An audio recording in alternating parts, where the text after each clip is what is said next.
আপনারা লক্ষ্য করে দেখবেন তাহলে ব্যাংকিং সেক্টরের মেজর প্রবলেম কোথা থেকে হলো। I see it at least in দুই লেভেলে বড় করে দেখি। একটা হলো দ্য ওভারসাইট ফাংশন, আরেকটা হলো তার corporate governance in the banks. Oversight function কার দেওয়ার কথা ছিল? দেওয়ার কথা ছিল বাংলাদেশ ব্যাংকের। বাংলাদেশ ব্যাংকের আই ডোন্ট নো, ভদ্রলোক বলবো কিনা জানি না, উনি এখন কোথায় আছেন, কিন্তু যা করার উনি তো করে 12টা বাজিয়ে দিয়ে গেছেন। Sorry for the abusive language. দিনের বেলা বলেছি আইএমএফ করছি, রাত্রের বেলা টাকা ছাপিয়েছি। আমি একদিকে বলেছি যে রুলস করছি, অন্যদিকে আমি এক্সাম্পশন দিয়েছি বিভিন্ন কোম্পানিকে। একদিকে আমি বলছি দ্য রিজার্ভ ঠিক আছে, অন্যদিকে আসলে রিজার্ভের ওই টাকা নাই, হিসাবে গন্ডগোল। So first and foremost issue, আমি যে বললাম না, সরকারের বিভিন্ন একটা রাষ্ট্রের বিভিন্ন যন্ত্র যদি বিকল হয়ে যায় তাহলে এজেন্সি প্রবলেম হবে না তো কি হবে? So the oversight function which was suppose to be given by the central bank, সেই সেন্ট্রাল ব্যাংকই তো সবচেয়ে বড় সমস্যার সৃষ্টি করেছে আমাদের ভিতরে। এবং সেই সেন্ট্রাল ব্যাংকের ভিতরে পার্টিকুলারলি এখন তো এটা তো কি বলে প্রকাশ্য হয়ে যাচ্ছে, মাসোহারা দিয়ে এই অলিগার্করা লোক রেখেছিল সেন্ট্রাল ব্যাংকের ভিতরে, এটা তো এখন প্রকাশ্য হচ্ছে।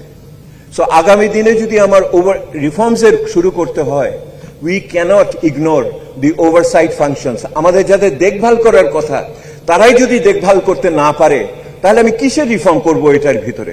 সিকিউরিটি অ্যান্ড এক্সচেঞ্জ কমিশনের কথা তো আপনারা শুনলেন, ওই গল্প আর নাই যায়। দি আদার পার্ট অফ হলো কর্পোরেট গভর্নেন্স।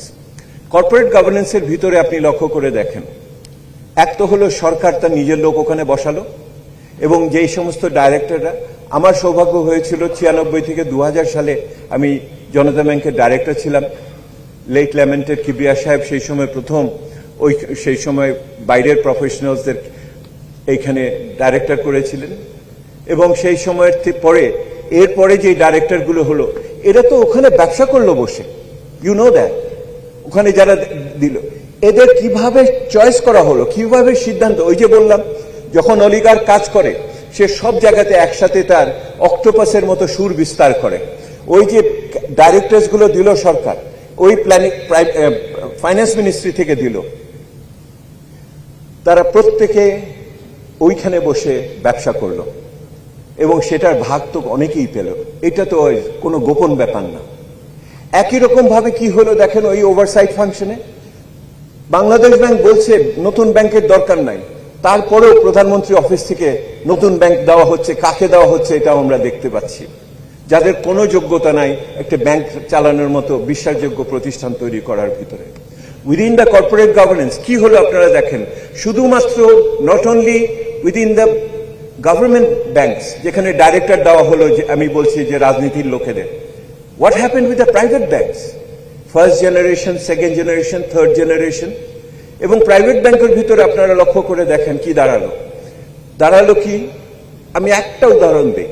এই তথাকথিত ভোটারবিহীন নির্বাচনের গত পার্লামেন্টে আপনার যে ব্যাংকিং কোম্পানি অ্যাক্ট, যে ব্যাংকিং কোম্পানি অ্যাক্টের প্রথম রিফর্মসের আমি জড়িত ছিলাম। প্রফেসর ওয়াহিদুদ্দিন মাহমুদের ব্যাংকিং রিফর্ম কমিশন ছিল, আমি তার সদস্য ছিলাম সাইফুর রহমান সাহেবের আমলে। দেখেন আমার কিন্তু দুই সরকারের আমলে কাজ করার অভিজ্ঞতা হয়েছে, এখন তৃতীয় সরকারের আমলে কাজ করছি। তো দেখেন কি হলো, ওখানে একটি মাত্র একজন দাঁড়িয়ে বলল যে tenure of the directors, sponsor ডাইরেক্টরসকে বাড়াতে হবে, 2 বছর থেকে 3 বছর করতে হবে। আমাদের পরিবারের লোকগুলো একাধিকবার থাকতে পারবে, আমাদের যাতে বেশি সময়, বেশি মানুষ এবং বেশি দিন থাকতে পারবে। হাফ এ মিনিট পাশ হচ্ছে, শুধুমাত্র হাফ এ মিনিট দাঁড়িয়ে সংশোধনী দিল, ওইটা পাশ হয়ে গেল। বুঝতে পারেন কিভাবে অলিগার্কসরা কাজ করে?